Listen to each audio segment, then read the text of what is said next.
Hello, friends, and welcome to episode 1 of the Withe and Stone podcast. My name is John Corbin Goldsberry. I'm your host for this.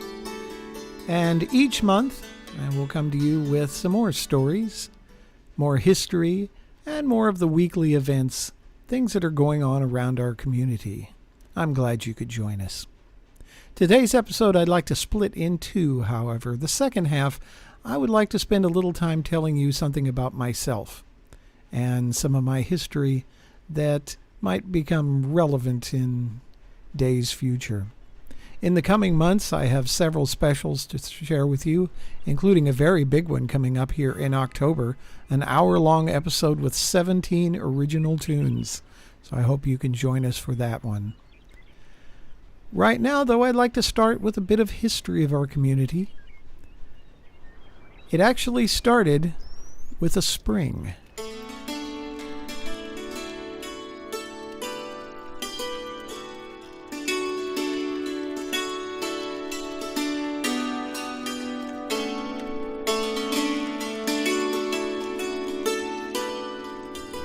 Our village began as a spring, an ancient holy well that issues fresh new water from deep within the earth. The lore of the ancestors has always held that such wells are tributaries from the great wealth of knowledge at the center of the other world, and as such is watched over by a goddess who acts as a healer and oracle. While there's no doctrine in our village regarding such things, and we really wouldn't wish such, we all honor the sanctity of our spring and our own personal beliefs. Its cool, pure water tastes sweet to the tongue, and we who drink of it daily have no doubt that we are blessed by it. It flows from a rock enclosure into a series of pools which are rimmed with green plants and tiny wildflowers that give off delicate fragrances when the eddying currents of air swirl up from the water. There are some who say there is melody to the falling water, and the spring has been the inspiration for stories and song. One legend has it that a traveler chanced upon a maiden sitting on a rock above the spring. The traveler had been moving across the country through the valleys and reaches for days. He had left his home seeking some answers to the lack of purpose in his life, the feeling that he was merely occupying the earth rather than connecting to it. When the emptiness of his days became too much to bear, he had just walked off into the soft, green forest with no destination in mind. For 3 days he had seen no one, and was a bit startled to find this beautiful woman in white in the midst of the wilderness. He told her his story, after which she pulled out a bowl made of willow from beneath her gown, dipped it in the pool, and bade him drink. The sweet, cold water immediately soothed his parched throat, and she began to sing to him in a language he did not know. It seemed to harmonize with the bird song, and he became drowsy as he listened. Soon he slept beside the bubbling waters, and he dreamed. In his dream he was a stag, great horns upon his head, through which he could feel the energy of the forest as it flowed around the tips of his antlers. His inner eye saw such colors that the outer eye could not, and he knew his connection to the whole of the earth, could feel the totality of time beneath his hooves, and his heart beat with the rhythms of the seasons. He ran at full speed, leaping through the undergrowth, a feeling of exhilaration with each gulp of air, fragranced with the fresh green of the plants and the damp mustiness of the forest floor. At last he stopped to drink from a pool, and he looked up at a great willow tree above him, and he heard the sound of the wind in the swaying branches, like fingers on harp strings. The melody lingered as the man woke from the dream and looked up. The maiden had vanished, but where she had been, above the spring, was a great willow. It was then that the man understood, felt a connection of energy rise through him from the loamy earth. He bowed to the tree and turned to head back home to his family and those who love him. It is these stories and legends such as these that form the foundation, the stone upon which our community is based. Our modern world sees this as primitive fantasy, or, as best, the literary flotsam of some outdated religious belief. Whatever your beliefs, I find the spring glade a comforting and mystical place. It has a palatable spirit and a magic that I am quite connected to. The willow tree is there just as the story states. It grows tall and wide, and its branches sway in every breeze like a dancer. Below it is a strata of rock from which the spring emanates. The pool it fills is not large, too small for swimming, but big enough to stand next to and see your reflection. Another legend has it that this reflection is what you need to see within yourself, but that's a story for another time. Also close by is the Clutie tree, an old tradition by which you make a wish and tie a small rag to the branch of a tree next to the well, and your wish will be granted. Again, a very old belief. Does it work? There are many people who feel it do, for there's many cluties flying from the branches. From there, the waters wind across the glade and over a much taller bluff, cascade into a dark, deep pool that I know very well, for it's in my backyard. It is on the banks of this pool where the waters have and continue to feed the Three Sisters, as they are known in local lore.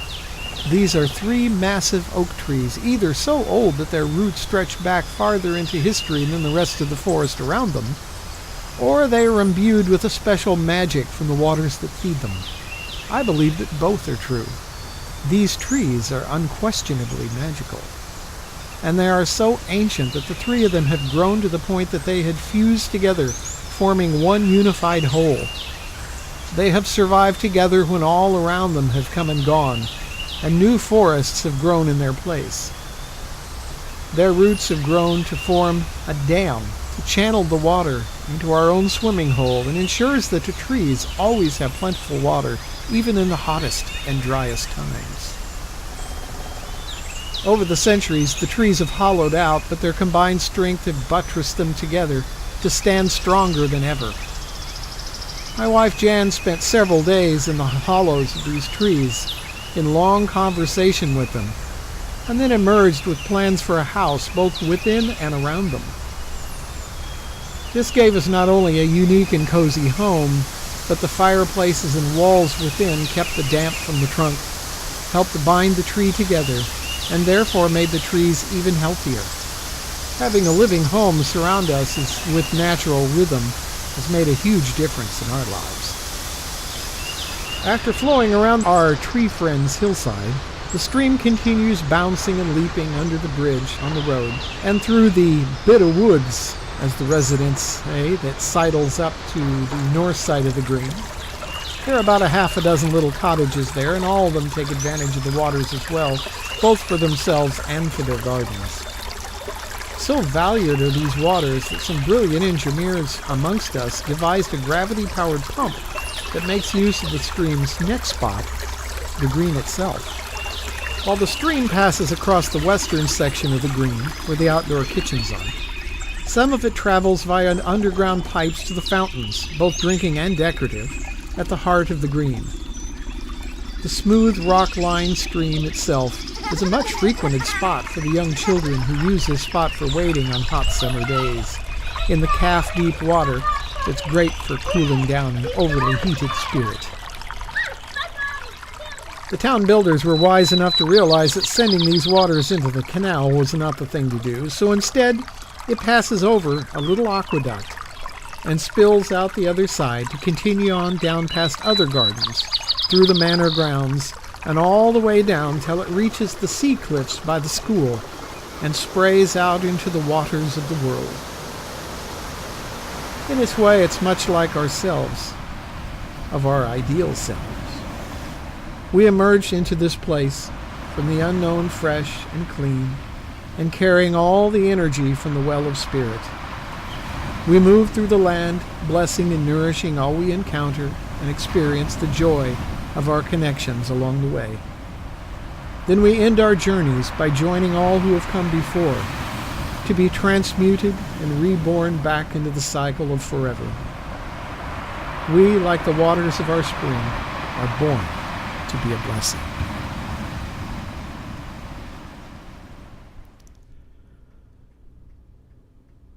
Now, I can't really talk about our village third person. I'm not the omnipotent presence controlling their lives of the citizenry from a lofty height of a keyboard somewhere. Well, to some extent, yes, but it will never be real to me or anyone else if reality can't get in. We are all the characters in this place. We are all here by choice, not chance. We all have lives independent of each other, but we're all here to share. All good fiction must have its basis in reality, and I need to start with mine. My wife Jan, who set all this in motion several years ago, died last November. It was sudden, it was unexpected, and it happened at the height of her creativity and joy. She named this place, she mapped it out, she introduced me to its residents and its goals. She painted scenes from the town, played with the children, laughed with the townsfolk, and made it real for the both of us. Withe in stone is an idealized version of the reality that Jan and I wanted for ourselves. All she wanted left in this life was to make it real for everyone else, and to share it with you and all the people who wanted a safe, comforting, and vibrant community. It's still my hope that that can become this.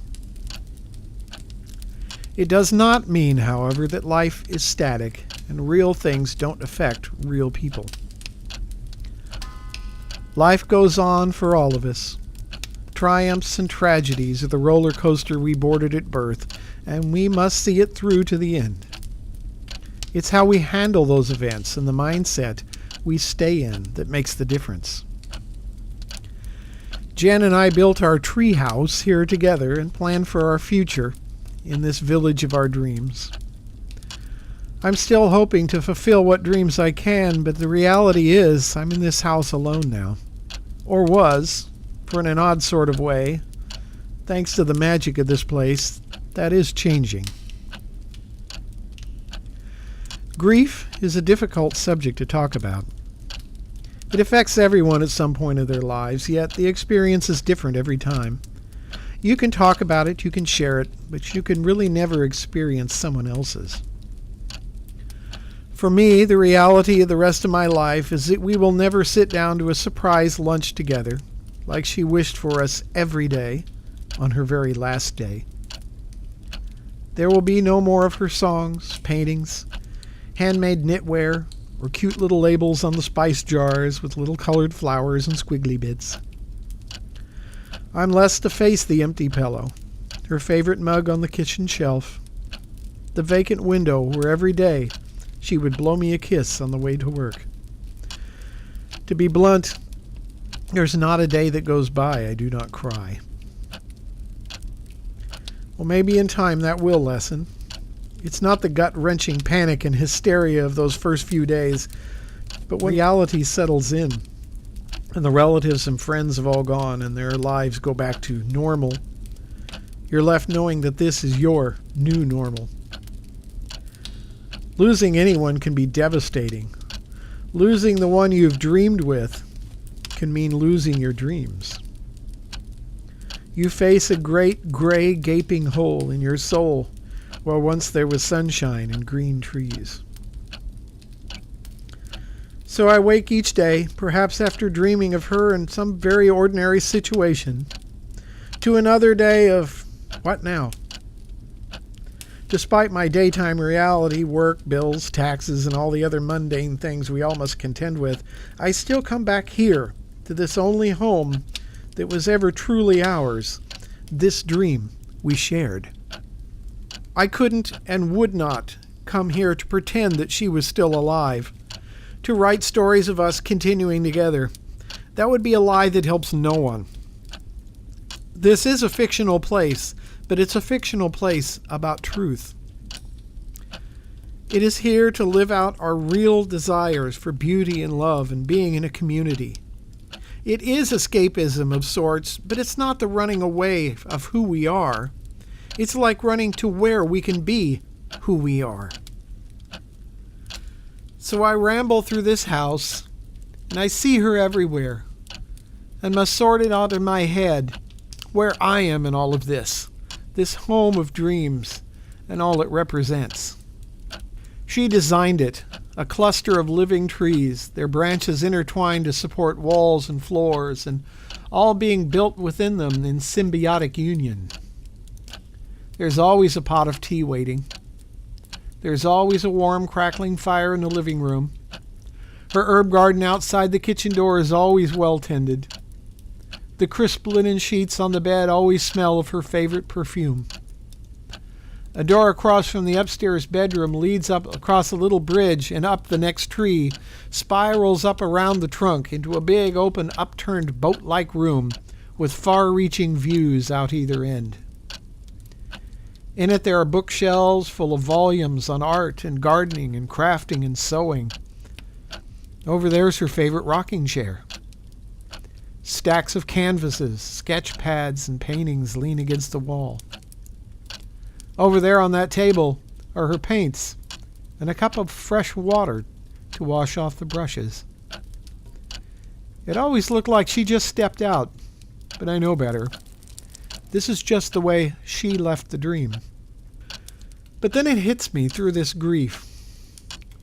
It's all still here. Yeah, I know it's in my head, but maybe that means she's in here with me.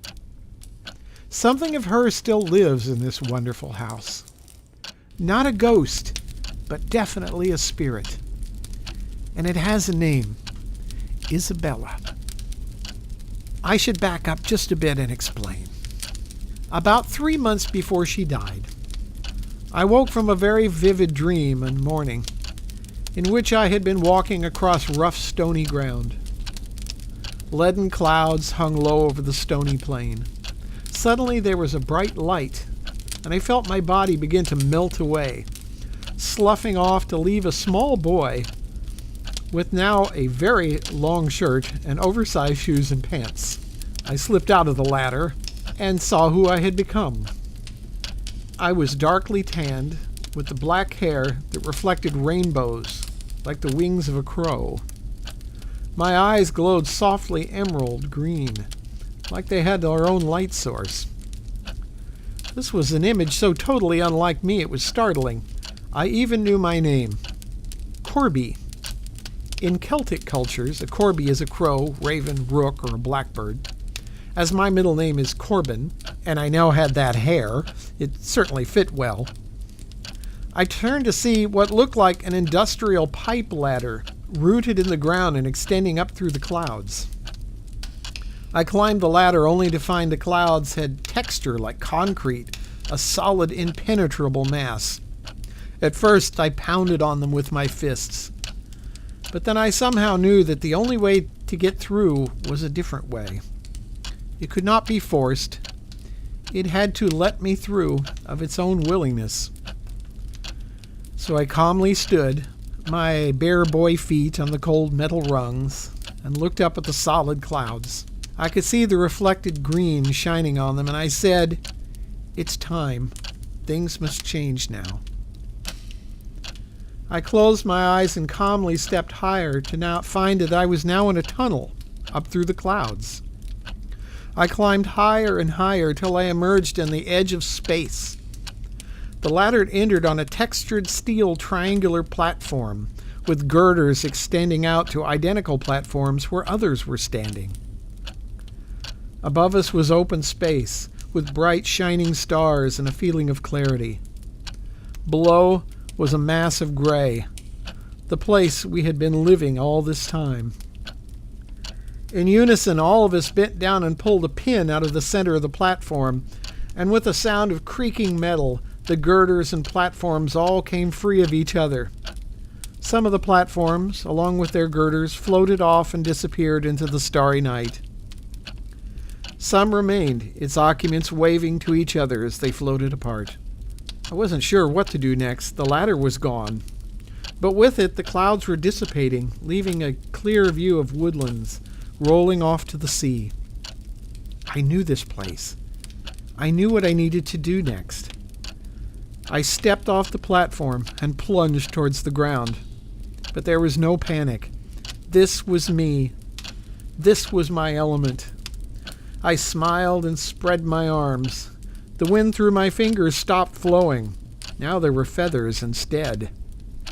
I cupped my wings back and took off across the sky in a joyous arc.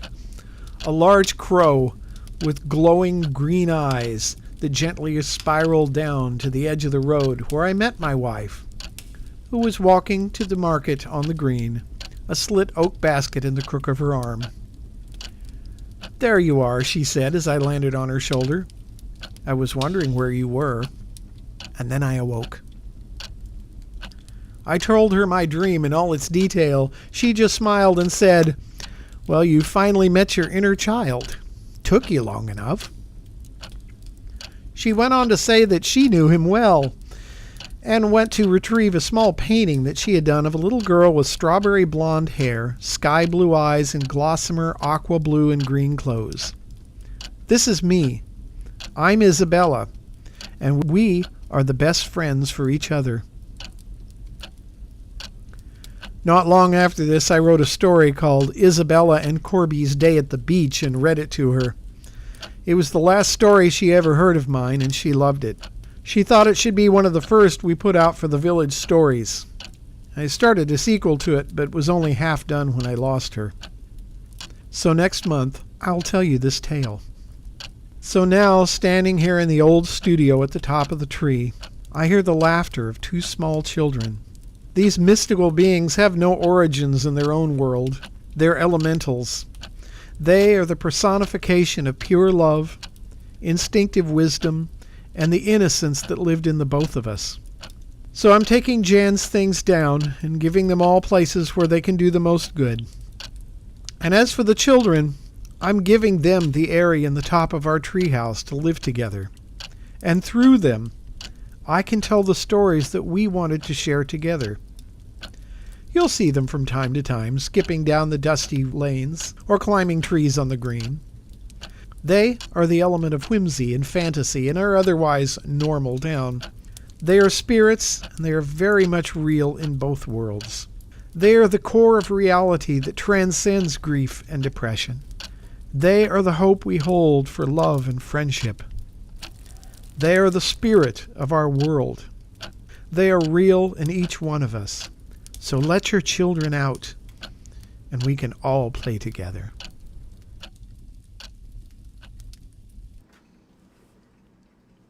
A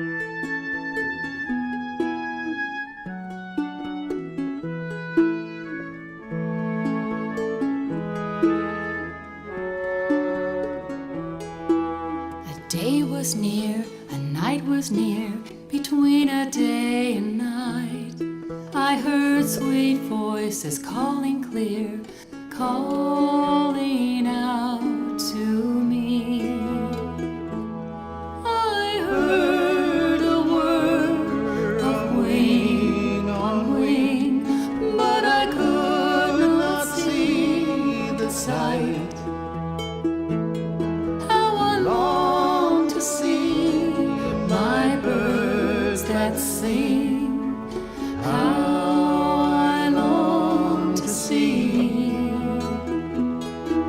the voices calling me.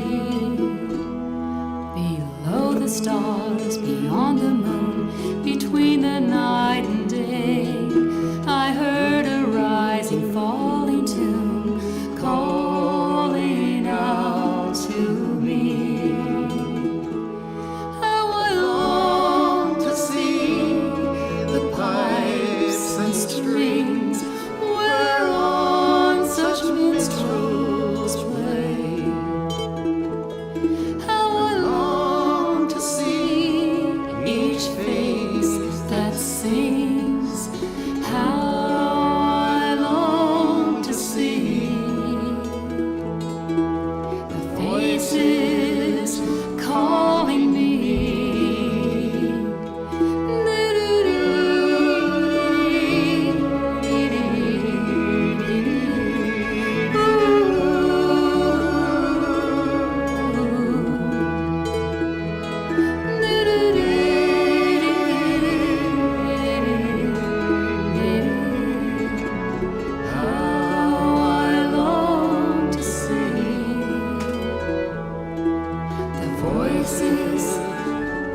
today.